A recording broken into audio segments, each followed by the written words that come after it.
Hey everybody, welcome back to the War Boss Fitch channel. Today we are doing something a little bit special.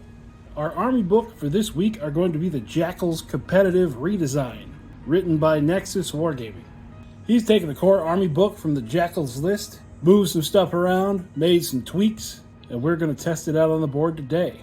Now I'm not going to do a whole army book breakdown because Nexus Wargaming has already done that for us. I'm going to go ahead and link to his video in the description down below, so if you want to find out what's in the book that I have not covered here, go ahead and check that out. The army lists that I'm going to be using are down in the description as well. And for our Jackals Redesign army today, we have a level 2 Shaman with a unit of 10 Nomads, another unit of 10 Nomads. Both of the units have Warning Cry, 2 units of 10 Stalkers. Each squad has 2 of the damage 3 AP2 weapons in them. 5 Vultures in the back, 2 attacks apiece at AP3. They have regeneration. 5 Hounds right here, and 3 Great Beasts with no weapons on them. I've given them Furious, and they can give out Furious to 2 friendly units within 6 inches. So let's go ahead and check out who they're fighting today. They're going to be taking on the alien Hives. We have a Hive Lord with all of the serrated blades with flying and regeneration. 2 squads of 10 Assault Grunts with Furious. 2 squads of 5 Soul Snatchers. A unit of Hive Swarms. A squad of Ravenous Beasts, all serrated blades. A unit of Shadow Leapers. We gave them all of the whip blades, or the whip coils, the ones that are all reliable. And a Carnivorex who is also all serrated bladed up. Let's check out the board. So for our board today, we got a bunch of difficult terrain out there, a bunch of cover terrain. We had some buildings, we got some barricades. Whew. But if you do notice, Mr. Warboss, where are the objectives? We are not going to do our normal game here. We're going to do an actual competitive style game. We're going to roll D3 plus 2 objectives, and we're going to roll up the deployment. So let's go ahead and start it. So D3 plus 2 objectives. All right, we're going to have 3 objectives on the board. So 3 objectives on the board. We got them pretty much in a triangle shape, close to the middle. All right, let's roll to see what deployment we get. We're going to roll on the chart to see what we get. Ended up with number 6, which is Flank Assault. So let's start off with our ambush pile. We got the Hive Swarms, Ravenous Beasts, Shadow Leapers, and the Vultures here in ambush. For the Alien Hives deployment, we got Soul Snatchers out here on the flank, Assault Grunts, Hive Lord, Soul Snatchers, Assault Grunts, and the Carnivorex all in the corner here. They have taken that objective. And then there's our open objective with a squad of Stalkers that has scouted up. Hounds and 1 Great Beast. Nomads in the trees. Stalkers up in the difficult terrain. Great Beast, Nomads, Great Beast. So standard mission type, whoever has the most objectives at the end wins. You can move off of the objective and you still control it. If there are units from both armies on the objective at the same time, it is contested and goes to nobody. So let's see who goes first. White is going to be the Jackals, black is the Alien Hives. Alien Hives are going to go first.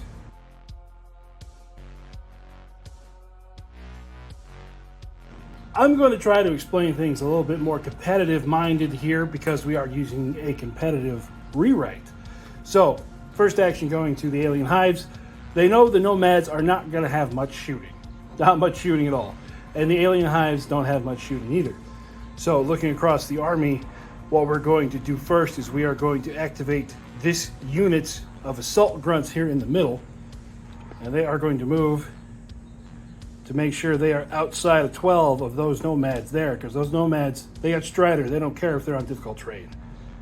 So we're going to move them like this to there. So they are outside of 12 inches of those Stalkers. Now for the Jackals, those Stalkers are way up there, kind of unsupported, so we are not going to activate those next. We're going to do some stuff that is going to force the Alien Hives to have to either move forward or move to places where they're going to be combat ineffective this turn, but maybe next turn. So first thing we're going to do is We're going to start in the back. We're going to start with those hounds, and they are going to move right up the flank to right there. Now for the alien hives, next thing we're going to move is the Carnivore Rex, because it's kind of being a cork for a lot of the units that are behind it. And over here, it wants to maintain outside of 12 of the stalkers over here, which would be to right there. So the Carnivore Rex is going to move to right there. He's going to be about 13 inches away from him.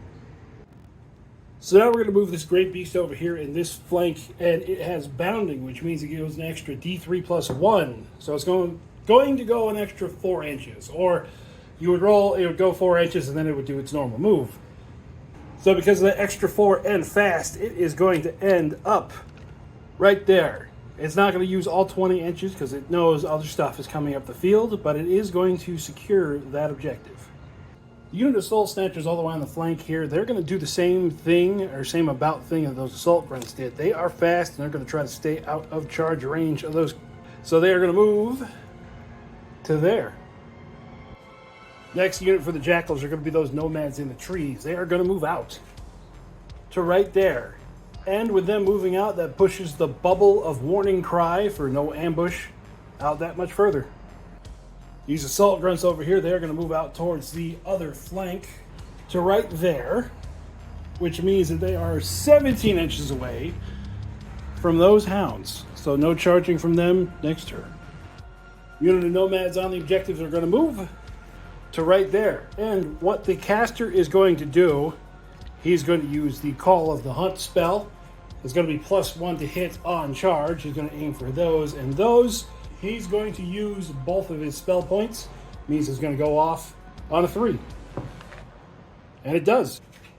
We'll just put these markers on these to remember they're going to be +1 to hit when they charge. The Hive Lord's going to move to there. Same concept. Staying outside of 12 with those stalkers. Now our great beast that's out of focus back there, with the marker on it, it is going to move. And all the alien hive stuff in front of it has already moved. So it does not have to be cautious at all. But it's going to use its bounding ability and get an extra 4 inches of movement. Before it moves, it's going to give the stalkers and the nomads next to it furious. So that means the stalkers are going to be furious on 5s and 6s. And we'll get some markers for those. Then it's going to move. And it's going to end up right there.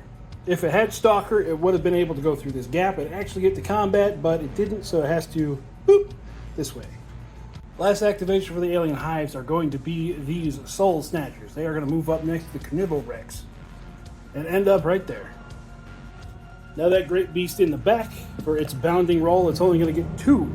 But that's still 18 inches, and that'll put it off camera.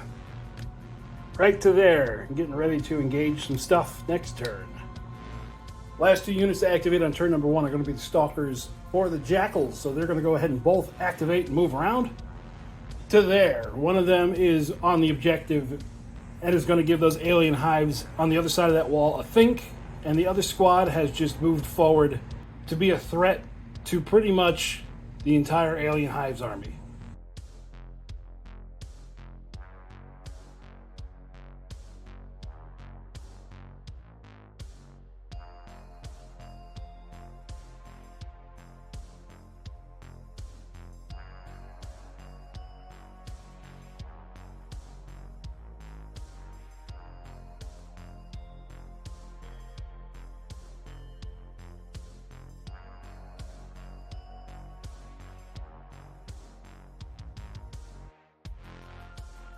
So at the beginning of turn 2, we have ambushers, and the Jackals went first. They dropped their unit of vultures back here to be able to, threaten all this stuff over here. Along with that coming up, this section of the board might not be having a good time. And the alien hives dropped their hive swarms there to hold on to that objective as they move off of it. And then even though they have warning cry, it only reaches out 12 inches. So we got 1 unit of fast reavers over here and the other fast unit of shadow leapers over here. And the alien hives are the ones that go first. So this is the point where one-page rules becomes a really cerebral game, just because of the alternating activations. The alien hives are going to get to go first, but that means that the Jackals will be able to follow right up. So in the first activation, the alien hives have to figure out what is going to do the most damage to the Jackals. And also see how they can alter the board state after their activation. So the first thing that's going to happen is this. Right in the middle of the board, those Soul Snatchers are going to charge into the Stalkers. Now the reason why the Soul Snatchers charged in there is that that Stalker unit has so many buffs on it that are going to be used for when it charges.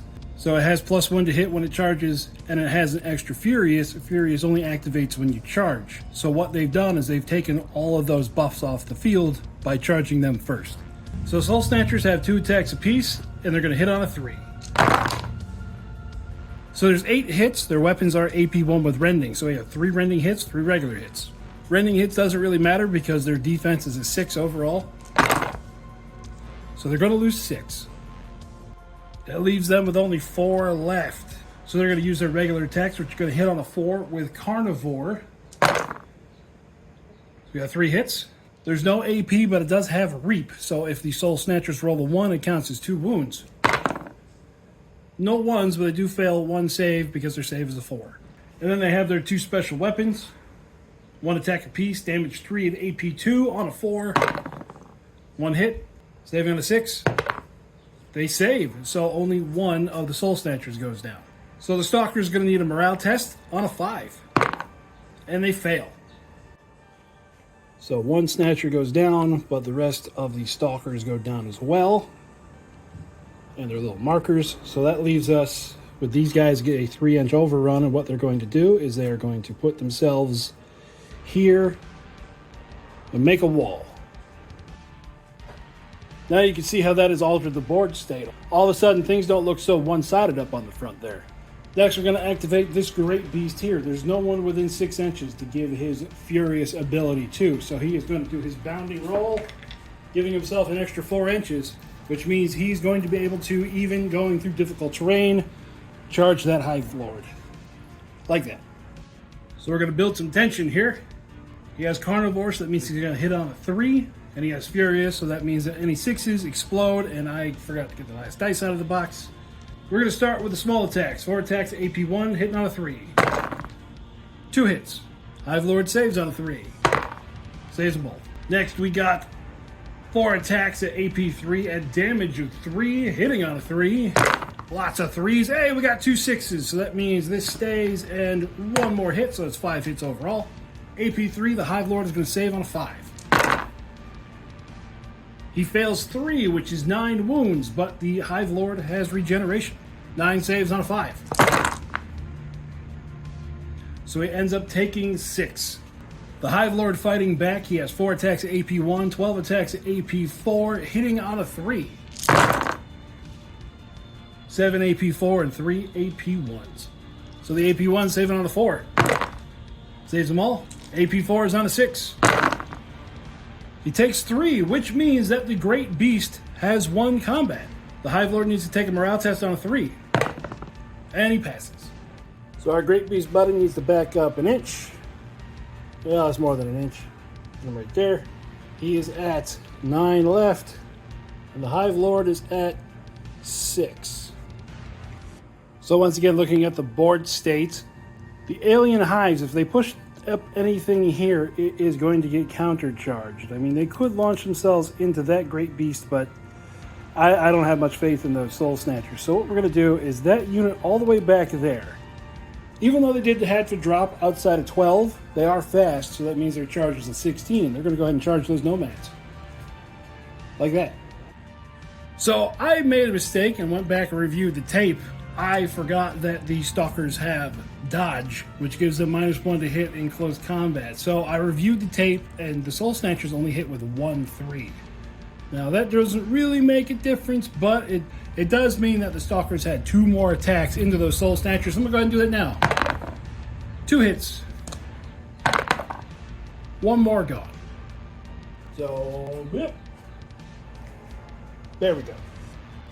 That's just the downside of playing so many different armies, is that sometimes I forget what has what rules and what those rules do in this particular army. So, back to what we were doing. Ravenous Beasts. 4 attacks apiece, hitting on a 4 with AP4. Pretty abysmal dice roll. It only hit 4 times. Saving on a 6. It's going to be 3 dead nomads. So 1, 2, 3, and then they are going to pile in. So we got 7 nomads and the shaman attacking back. They're going to be hitting on a 4. Their weapons aren't anything special. They're just 2 attacks apiece. 1 attack with the shaman. Don't do that. There we go. So 11 hits, saving on a 4.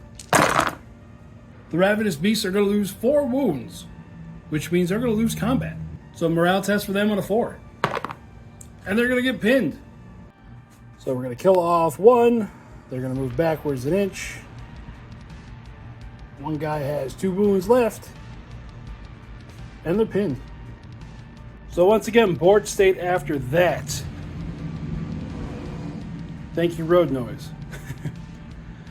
Now it is the Jackals' turn. They could activate their vultures, but that Hive Tyrant's already been beat up. That unit of assault grunts could double back on them to attack them, but I don't think they're going to do that just because the objectives they need to get on the other side of the board. Let's look at the other side. Over here, because the Ravenous Beasts have failed on their attack, that means that flank is pretty much secure at the moment. So what's going to happen over here is that Great Beast is going to double back. What's his bounty roll? He gets an extra 4 inches. These guys are speed demons. And that Great Beast is going to plow into those Shadow Leapers. And before he went, he's going to give these 2 squads Furious.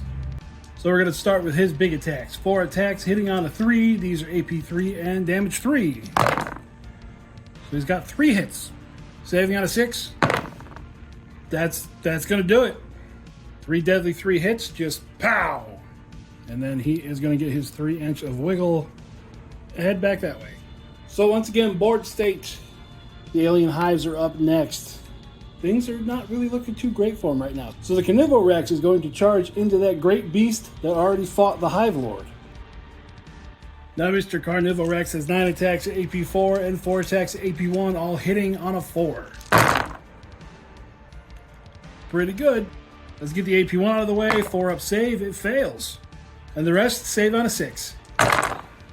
Oh. 8 more. Uh-oh. Only having 9 wounds left, it failed all 9. So that'll be the end of the Great Beast. Then the Carnivore Rex gets a 3 inch wiggle to put himself right there. So now in the board state. These 2 squads back here are kind of playing chicken with each other. Neither of them are close enough to charge. So whoever moves first is the one that's going to be charged. So they're going to wait till probably the very end. So we have to look elsewhere. Over here we have this Great Beast that could charge there.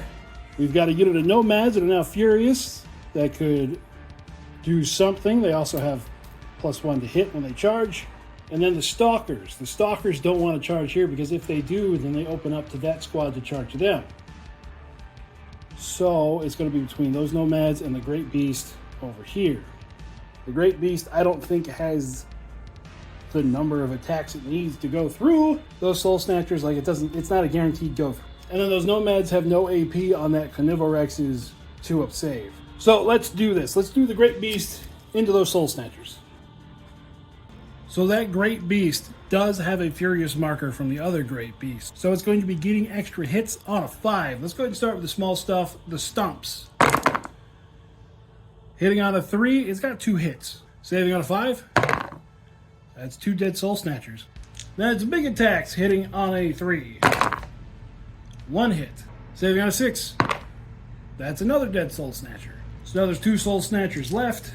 They're going to be hitting on a 3, 2 attacks apiece with Rending and AP 1. So we got 3 hits, 1 of those is Rending. The 2 at AP 1, saving on a 4. 1. Then the Rending on a 6. Nope. So 2 wounds to 3 wounds. Soul Snatchers need a morale test. On a 3, they pass.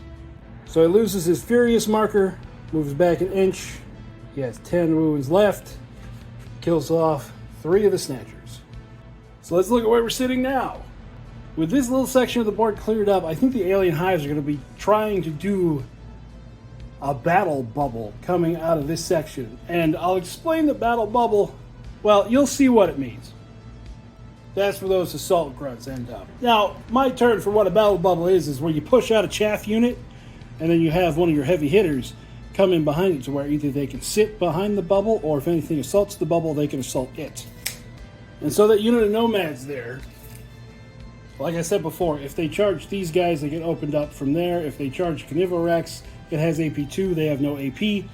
But they can now go across this difficult terrain and get into these assault runs. If they wipe the unit, they might be able to fall back enough to get out of range of this guy. If not, well, they're in a little bit of trouble. So what they're going to do is they're going to charge in and we're going to see what happens. So they were able to reach there, which means that in case they do not do great, the Hive Lord is not really going to be able to reach them unless the alien hives take some strategic casualties. Plus, they also have their +1 to hit and their Furious marker. So here we go, big dice rolling time. The Nomads have 2 attacks apiece. Start off with Carnivore, which means their 5 to hit goes to 4 to hit. With their +1 to hit they got from the spell, they go to a 3 to hit. And they have Furious, which means 6s explode. Oh man.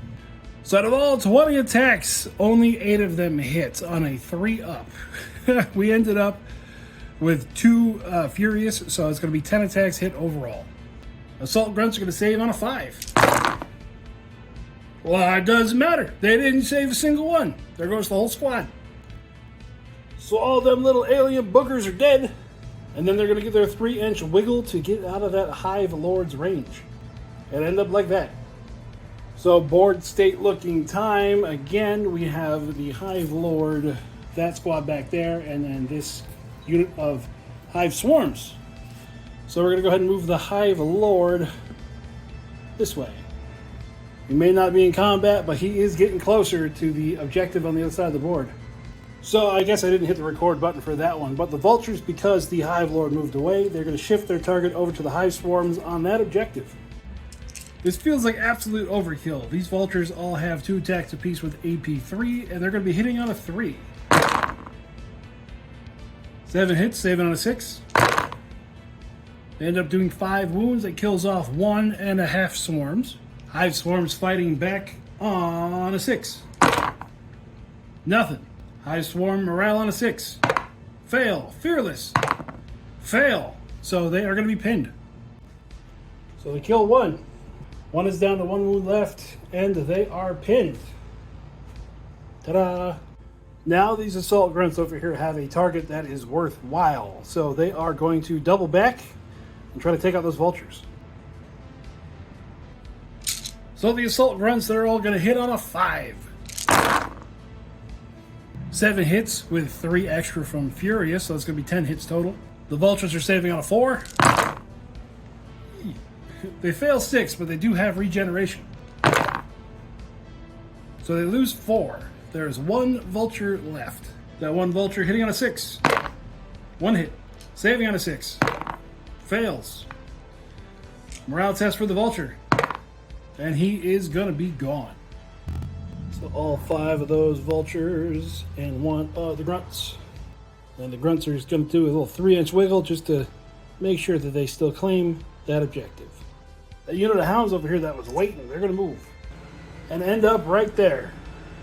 So last activation for the Alien Hives, those last 2 Soul Snatchers, they're going to boogie out of there and try to weave their way through towards that objective. And they're going to end up over there. Now the Alien Hives are completely done, it's time for the Jackals. They have this unit of Nomads and that unit of Stalkers over there. Let's go ahead and start with the Nomads.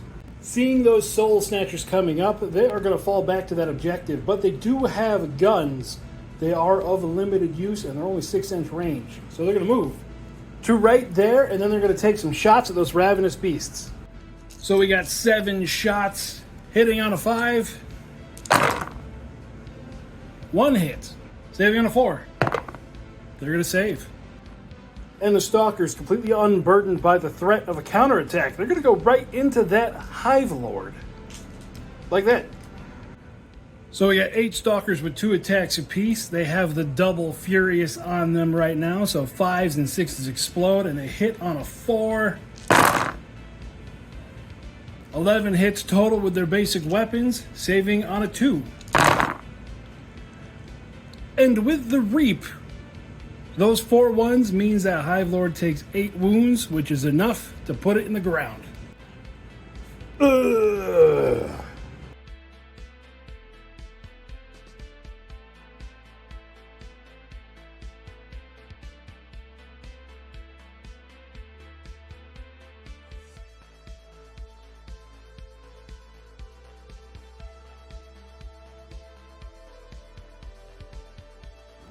So at the top of turn number 3, things are not really looking too good for the alien hives. So first thing they're going to do is their big Carnival Rex is going to charge into the Stalkers. The Carnival Rex, the AP doesn't matter because the Stalkers all have a save of a 6, but with their dodge ability, the Carnival Rex is going to hit on a 5. 6 attacks overall, saving on a 6. They end up saving 3. The Stalkers fighting back, they're going to hit on a 4.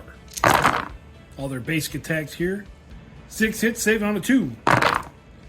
1 fail with Reap, that goes to 2 wounds going through. Then their 2 big attacks on a 4, and we got nothing. So the Stalkers end up losing combat. They need a morale test, which they fail. So the big guy moves back an inch, down to 10 wounds, and our Stalkers are stunned. This unit of nomads here on the difficult terrain next to the objective, they're going to charge into those soul snatchers. We've got 8 nomads close enough to attack, so they are going to hit on a 4. 8 hits, saving on a 4. And that's going to remove that squad. There's only 2 left, so boink. Alien Hive's turn. This Ravenous Beast squad, they are going to hold and recover. The unit of hounds, they are kind of meandering around the area. This way they have options. They can threaten this objective here or that objective over there. Remember, it doesn't count until the end of turn number 4. Right in the middle, these 3 Soul Snatchers, they are going to run around the Carnival Rex and charge on the opposite side of those Stalkers. With their Fast and Strider, they can hit from that angle. Soul Snatchers have 2 attacks apiece, and with the dodge on the Stalkers, they're going to be hitting on a 4. For only 1 hit, saving on a 6. They're going to lose 1 Stalker. The Stalkers wiggle around and are able to get into combat with everybody, so their 2 big attacks hitting on a 6. Whiff, and the rest of their attacks on a 6. 1 hit, saving on a 4. It passes. Now the Stalkers are already stunned or pinned. They're still over half strength. They automatically fail the morale test, so they just continue being pinned. So they just have to fall back 1 inch because they were not able to completely wipe their opponents. The Nomads over here, they're going to charge back into the Ravenous Beasts. The Shaman in the squad is going to hold on to his magical points. He is now up to 4. Everybody else is going to just go ahead and attack, hitting on a 4. 6 hits, saving on a 4. 1 wound goes through. That's enough to kill that wounded Ravager. Now the other one is going to fight back. Hitting on a 4. 1 hit, saving on a 6. Fail. We're going to end up with a tied combat. 1-1.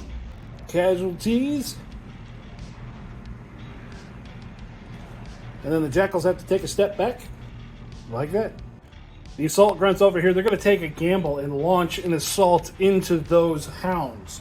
Now, if they lose this combat and end up getting killed or stunned or falling back out of combat, that means those hounds are pretty much going to have free reign. So this is a gamble.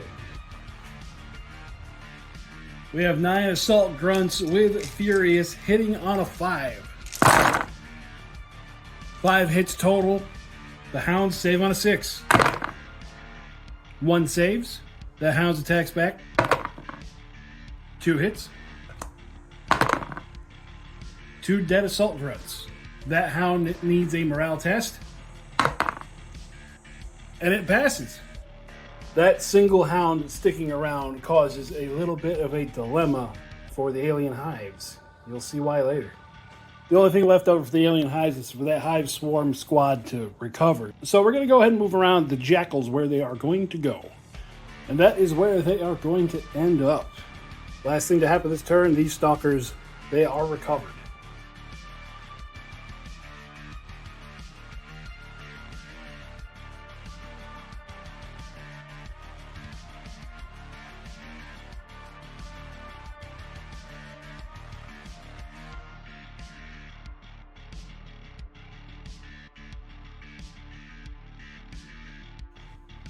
Turn 4. This is for all the marbles.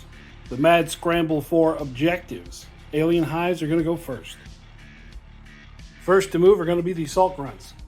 They move on to that objective, contesting it. The Great Beast in the middle, it is going to hand out Furious to this Stalker squad and this Nomad squad and then charge into the Carnivorex. First are the 4 little attacks on a 3.